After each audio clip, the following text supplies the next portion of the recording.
시청자 여러분 안녕하십니까. 굿모닝 인포맥스 2부 오늘도 힘차게 문을 열어보겠습니다. 먼저 연합인포맥스 기자군단의 취재 파일로 시작합니다. 네, 오늘은 홍영표 기자가 나와 있습니다. 안녕하세요. 안녕하세요. 어서 오세요.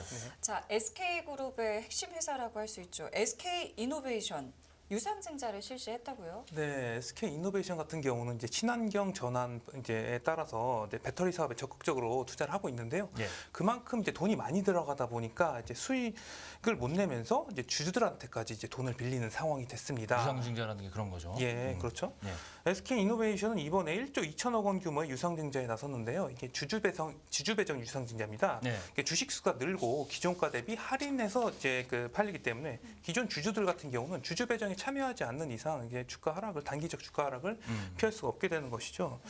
이 SK 이노베이션의 유상증자 이유를 분석을 해보면 네. 채무 상환 자금 3,500억 원과 시설 자금 4,185억 원, 타법인증권 취득자금 4,092억 원 이렇게 돼 있고요. 채무 상환 같은 경우는 말 그대로 유상증자 받아서 부채를 이제 줄이겠다 이런 것이고, 이거죠. 예, 그렇죠. 네. 이제 한마디로 주주님들에게 빚이 네. 많으니까 좀 좀 도와달라, 덜, 네, 이런 네. 거고요. 예. 이제 시설 자금과 타법인증권 취득 자금은 배터리와 친환경 투자 자금으로 볼 수 있겠습니다. 그런데 이번에 김준 SK 이노베이션 대표이사가 이례적으로 유상증자 이후에 주주 서한을 발표를 했어요. 예. 이번 유상증자가 배터리를 포함한 친환경 투자라는 것을 상당히 강조를 했습니다. 근데 명분은 근데 이제 친환경 투자 확대지만 네. 이제 주주 제안 찬찬히 뜯어보면 이번에 네. 유상증자의 의미를 좀 알 수가 있는데요. 음. 이제 김준 대표는 미래 성장 재원을 확보하고 건실한 재무 구조를 가져가겠다. 또 자산 효율화 등 다양한 방안을 통해서 투자 재원을 마련하고 아울러서 안정적 재무 구조를 확보하겠다 이렇게 말을 했는데 네. 이를 이제 해석을 해보면 부채를 줄이고 자본을 이제 늘리겠다. 이제 투자를 하다 보니까 빚 부담이 너무 과도하다 보니까 자본을 늘려서 부채 의존도를 줄이겠다 이렇게 좀 볼 수 있겠고요. 네. 네.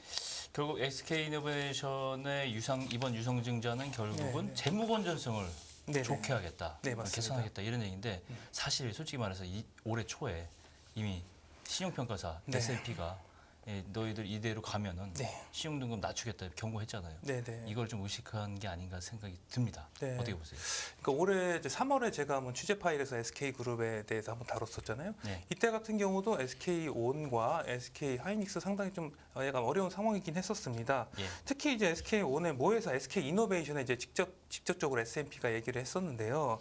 근데 3월 상황을 다시 한번 짚어보면 국제 신용평가사 S&P가 3월에 SK이노베이션의 신용 등급을 내릴 수도 있다 이렇게 경고를 했습니다. 이유는 이제 배터리 투자가 과도하고 차입금이 늘어서 신용 부담이 이제 늘어날 수 있다. 뭐 이런 이유에서였고요. 네. 이 때문에 90일 이내에 레버리지 축소를 하지 않으면 신용 등급을 내려버리겠다. 이렇게 경고를 했습니다. 네. 그러니까 신용등급 부정적 관찰 대상에 지정을 한 건데요. 네. 이후에 이제 쭉 팔로우를 하다가 네. 이제 90일이 이제 지났죠. 네네. 이달 중순에 그 결과가 네. 이제 나왔습니다. S&P가 이 부정적 관찰 대상 기간을 연장한다고 밝혔습니다. 그러니까 이유는 미국의 인플레이션 감축법 IRA에 따른 현지 생산 세액 공제 추가 사항을 또 지켜보겠다는 것이고요. 예. 또 레버리지 관리, 빚 관리와 빚 차입, 자금 조달 노력, 즉 자본 조달 등 재무 정책을 또 중점적으로 더 살펴보겠다. 뭐 이런 것입니다. 네. 그래서 이후에 지금 이제 일단 연장을 했는데 3개월 후에 네. 이제 또 평가를. 네, 또 평가를 하겠다 이렇게 또 얘기를 했고요. 네. 이때 다시 한번 SK 이노베이션의 재무 상황을 살펴볼 필요가 있을 것 같고요. 네. 이 정리를 해보면 S&P가 이제 기한을 더 주기는 하지만 네. 진짜로 빚을 줄이나 지켜보겠다. 네, 뭐 이런 의미로 볼 수 있겠습니다. 네, 여기서 이제 이번 주에 추가로 또 S&P가 SK 이노베이션 유상증자에 대해서 코멘트를 했어요. 네. 들어보면 SK 이노베이션의 유상증자로 인해서 차입 부담이 줄 것이다. 뭐 이렇게 평가를 해서 긍정적으로 바라보기는 했습니다. 이 이제 재무구조 개선에는 빚 자체를 줄이는 방법도 있지만 이제 유상증자 등을 통해서 자본을 조달해서 이제 부채 비율을 낮춰서 그렇죠. 부채 의존도를 줄이는 방법도 있거든요. 이번 SK 이노베이션 유상증자에서 여실히 드러난 네. 방법이죠. 이제 빚을 줄이고 빚을 갚고 유상증자로 자본을 늘리고.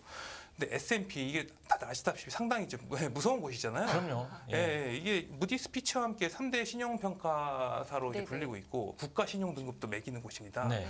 그래서 이 신용 등급 이 S&P의 이제 경고를 만약에 이제 이제 그냥 냅뒀다가는 SK 그러다가 신용등 강등되면 SK 이노베이션 상당히 치명타가 될 수가 그렇죠. 있죠. 예. 네, 우리나라 같은 경우도 그 뭐 신용등급 평가사에 신용등 떨어져 나서 IMF 6위가 왔었잖아요. 그렇죠. 네네. 그래서 SK 이노베이션이 리스크를 줄이고 이제 레버리를 축소해서 이제 신용등 관리도 해야 되기 때문에 이번 유상증자에 나선 것이다. 또 이렇게 볼 수가 있는데요. 이제 부채 이자를 이제 갚으면서 흔히 말해서 버티는 전략은 더 이상 이제 좀 힘들다. 이런 맞아요. 상황까지 온 것으로 이제 볼 수가 있겠습니다. 네. 그리고 이제 유상증자에 이제 나서는 기업들은 있잖아요. 보통 이게 그 재무적으로 어려운 기업이 일반적입니다. 네. 제가 그 코로나19 시기에 그 대한항공, LCC 그리고 두산그룹을 이제 취재를 했었거든요. 네. 사실 이게 유상증자 근데 진짜 잇따른 유상증자가 있었어요. 당시에. 그래서 그래서 당시에 그 유상증자 주관사, 증권사 직원에게 왜 이렇게 유상증자가 요즘 이렇게 많냐 이렇게 물어봤더니 정말 유상증자가 흔한 일은 아니고 네. 이게 더 이상 차입을 할 수 없는 상황 그런 상황이 일어났을 때 이제 감당이 안 되기 때문에 유상증자에 나선다. 그렇죠. 네네. 자본을 늘려야지 부채비율이 줄어들 거예요. 네, 그러니까요. 네, 그렇게 이제 얘기를 했는데 이제 기업이 어려워지면 자연적으로 이제 신용평가사 경고가 나오고요. 그래요. 네네. 그래서 이게 신용평가사 등급 강등 이제 전망이 나오고 부채 지표가 뭔데 나쁜데 유증을 안 하고 있다. 네. 이러면 좀 상당 그 기업을 좀 주목을 해봐야 될 것 같습니다. 유상증자 하는지 안 하는지. 그렇고요. 네. 배경에 대해서 이제 충분히 알아본 것 같고 SK 이노베이션이 이번 주에 컨퍼런스 콜도 했다고 했는데 여기서 그럼 어떤 이야기 나왔을까요? 네, 이제 컨퍼런스 콜이라는 거는 이제 투자자와 그 애널리스트들한테 이제 기업 상태를 설명하는 것인데요. 이번 주 월요일에 이제 금요일 날 유상증자 공시가 나왔으니까 이게 월요일에 설명하는 시간을 가졌어요. SK 네. 이노베이션이. 근데 이때 뭐 그 특별히 지금까지 SK 이노베이션이 발표했던 내용과는 크게 다르지는 않았습니다. 2025년까지 그린 자산 70% 달성 목표를 위한 투자가 필요하다고 했고요. 네. SK온 프리-IPO와 유상증자 등으로 올해 1분기 기준 15조 6천억 원에 달하는 순차입금이 줄어들 것이고 또 차세대 소형 원자로 수소 암모니아 등 투자에 나설 것이다. 뭐 이렇게 얘기도 했고 연구 개발을 열심히 하겠다. 네, 이런 이야기 나왔습니다. 또 이제 아직은 SK 이노베이션 추가적인 유상증자는 검토하지 않겠다라는 발언도 있었고요. 네. 이렇게 요약을 해보자면 미래 친환경 투자를 위해서 돈이 필요하고 비부담을 줄이겠다. 네, 이렇게 얘기가 나왔는데 네. 이게 사실 SK 이노베이션이 SK온에 올해 그 지난해 말과 올해 초에 이미 2조 원의 유상증자를 했었거든요. 그렇죠. 사실 그 돈이 있었으면은 이건 지금 맞아요. 이야기했던 SMR, 뭐 수소 암모니아 등 투자를 유상증자 없이 할 수도 맞아요. 수 있잖아요. 사실 이게 좀 아쉬운 부분이 있고요.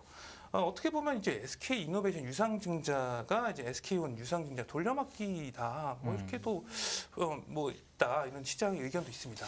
결국 SK 이노베이션이 재무 구조가 악화된 거는 SK온에 네. 신사업 투자를 너무 많이 네. 해서 네네. 이제 그렇게 됐다. 네. 그 얘기인데 SK온은 이제 2차 전지 배터리 회사잖아요. 네. 이만큼 배터리는 돈이 많이 들어가요. 우리가 알다시피. 맞습니다. 네. 이게 이제 꽃이 펴야 네. SK 이노베이션도 이제 숨통이 트일 텐데 네. SK온 사정은 언제쯤 좋아질 것 같아요? 네, 근데 SK온 같은 경우는 여전히 적자에 늪에서 빠져나오지 못하고 있습니다. 창사 이래 지금까지 한 번도 영업이익을 낸 적이 없고요. 그렇죠. 네, 네. 지난해 계획했던 영업이익 흑자 전환도 실패했습니다. 이제 지난해 약 1조 700억 원에 달하는 영업 손실을 냈고 올해 1분기도 3,400억 원에 달하는 영업 손실을 냈습니다. 네. 이제 매출은 지속적으로 늘고 있으나 이제 원자재와 인건비가 상승을 했고요. 해외 수요 이슈도 있어서 적자를 냈습니다. 하지만 이게 배터리 사업을 위해서는 뭐 말씀하셨다시피 대규모 투자가 필요하잖아요. 네네. 현지 투자에. 그러니까요. 예. 네, 그래서 돈 나갈 곳은 많고 돈은 잘 안 벌리는데 올해 필요한 투자만 지금 10조 원 가까이 돼요. 네, 그 지난해 말 차입금 규모가 10조 8천억 원까지 이제 늘었고요. SK온 자금 조달을 위해서 아까 말씀드렸다시피 SK 이노베이션이 2조 원의 자금을 좀 투입을 했었습니다. 네. SK온이 이제 그 프리-IPO를 통해서 지속적으로 투자 자금을 모집을 하고 있잖아요, 지금. 네. 네, 그러니까 상장 전에 프리-IPO라는 거는 상장 전에 이제 자금을 이제 미리 조달을 하겠다는. 미리 조달하는 예, 거죠. 맞습니다. 근데 이제 SK 이노베이션뿐만 아니라 이제 국내외 증권사, 사모펀드, 유럽 공적 수출 신용기관, 현대차그룹, 채권발행, CP 등 돈이 될 만한 곳은 지금 죄다 이제 돈을 땡겨오고 예. 있습니다. 그래서 지난해 말부터 반년 만에 확보한 자금이 약 총 8조 1천억 원 규모인데요. 네. 아까 좀 말씀드렸다시피 그래도 올해 투자 예정 금액 10조 원보다 작은 수준이에요. 그러네요. 지금 네. 여기가. 예, 그 정도면 뭐 부동산 PF에 비견되는 배터리 PF다 뭐 이렇게 그렇죠. 네, 볼 수 아직 있겠습니다. 뽑히기 전에 설기 네, 계획만으로 구조는 돈을 거의 뜨는 거. 비슷해요. 하고요. 네. 네. 이제 미리 이제 남의 돈을 이제 조달해서 음. 사업 진행하고 나중에 IPO 나서 뭐 대박 나겠다. 뭐 그러니까요. 이렇게도 볼 수 있는 것이죠. 지금 SK 원 IPO 시점은 2026년에서 2027년 정도 예상을 하고 있고요. 그런데 여기서 그 LG 화학이 LG 에너지솔루션 이제 그 네네. 상장할 때 LG 화학이 상당히 좀 저평가됐던 그런 경험이 있잖아요. 물론 이제 그 물적 분할 이슈도 있었지만 지금 약간 SK온 IPO가 자명한 상황에서 SK 이노베이션도 좀 전철을 따르지 않을까 이런 것도 좀 상당히 좀 주시를 해봐야 될 것 같고요. 예. 일단 SK는 내년 SK온 흑자 전환을 목표로 예상을 하고 있긴 하지만 네. 그 전까지는 투자만 지속적으로 해야 되는 거잖아요. 그렇네요. 네네. 일단은 돈 먹는 하마예요. 네 그렇습니다. 네, 그래서 어려운 시기를 어떻게 잘 헤쳐나갈지 좀 주목을 해봐야 될 것 같습니다. 예. 그러면 반도체 기업체 SK 하이닉스 같은 경우에 지금 네. 분위기 어떤지도 궁금합니다. 네, SK 하이닉스 같은 경우는 이제 우리나라 반도체 산업을 이끌어가는 이제 쌍두마차죠. 네. 네. 네, 그런데 이제 최근에 반도체 업황 둔화로 상당히 좀 혹한 게 있습니다. 네. 이제 글로벌 소비 침체로 메모리 환경이 나빠지면서 4분기와 이제 올해 1분기 대규모 적자를 냈고요. 올해 2분기 같은 경우도 이제 한 2조 8천억 원의 영업 적자가 또 예상이 되고 있습니다. 네, 물론 이제 최근에 이제 주가가 좀 반등을 하고 반도체 이제 바닥을 쳤다 이런 전망도 나오고 있긴 하지만 2분기는 적자를 피할 수 없을 것으로 보이긴 합니다만, 예. 네, 그래서 SK 하이닉스 같은 경우는 이제 선제적으로 이제 차입을 통해서 자금을 좀 조달하는 모습을 보였습니다. 네, SK 이노베이션보다 상대적으로 신용 여력이 낮다고는 볼 수 있는 것이죠. 네. 네네. 올해 초 1조 4천억 원을 회사채 시장에서 무난하게 조달을 했고요. 또 교환사채를 발행해서 2조 2,300억 원 가량을 조달했고, 제가 이제 과거 3월달에 이야기 드렸다시피 은행에서도 지금 자금도 조달했어요. 그렇죠. 네네. 예. 그런데 이제 SK 하이닉스의 유상증자설이 돌고 있습니다. 네, 이것에 대해서 궁금하시는 투자자들이 좀 많을 것 같아서 제가 네네. 직접 SK 하이닉스 측에 좀 취재를 해봤거든요. 네. 네. 그런데 그 SK 하이닉스 관계자가 유상증자에 대해서 전혀 검토한 바가 없고 현재로서 네, 그리고 자금 여력이 지금 어려운 상황은 아니다 이렇게 일축하기도 했습니다. 그렇군요. 어쨌건 이런 얘기가 나온다는 건 SK 그룹의 전체적으로 자금 건전성이라든가 네, 재무 강화성이 좀 이게 부족하다 이렇게 볼 수가 있는 건데 네, 네. 그룹 전체적으로 좀 이걸 좀 들여다봐야 되는 타이밍이 아닌가 싶은데 어떻게 네, 보세요? 맞습니다. 그 이달 중순에 최태원 SK그룹 회장 주재 확대 경영 회의가 있었는데요. 회의에는 이제 그룹과 계열사 최고 임원들이 총 출동해서 충돌했습니다. 이때 SK그룹의 파이낸셜 스토리 재무 상황에 대한 논의가 집중적으로 이루어지기도 했는데요. 네. 이제 반도체와 배터리 사업이 좀 어렵잖아요. 그래서 네. 이제 대내외 상황을 점검하고 이제 재무 여건을 파악하는 것이 주요 의제였습니다. 이 자리에서 최태원 회장은 이제 파이낸셜 스토리 향후 발생한 여러 시나리오에 맞춰서 조직과 자산, 설비 투자, 운영 비용 등을 신속하고 탄력적으로 바꿀 수 있는 경영 체계를 마련해야 한다고 이렇게 주문을 하기도 했는데요. 네. 이제 SK 투자와 재무 상황을 면밀히 살펴보고 상황에 즉각 대응하라 이런 수로 풀이가 되고 있습니다. 네. 예, 알겠습니다. 오늘은 SK 이노베이션의 유상증자 소식을 비롯한 SK 관련 소식 홍경표 기자와 함께했습니다. 오늘 말씀 고맙습니다. 감사합니다. 고맙습니다. 끝없는 위기 속 기회는 언제나 숨어 있습니다.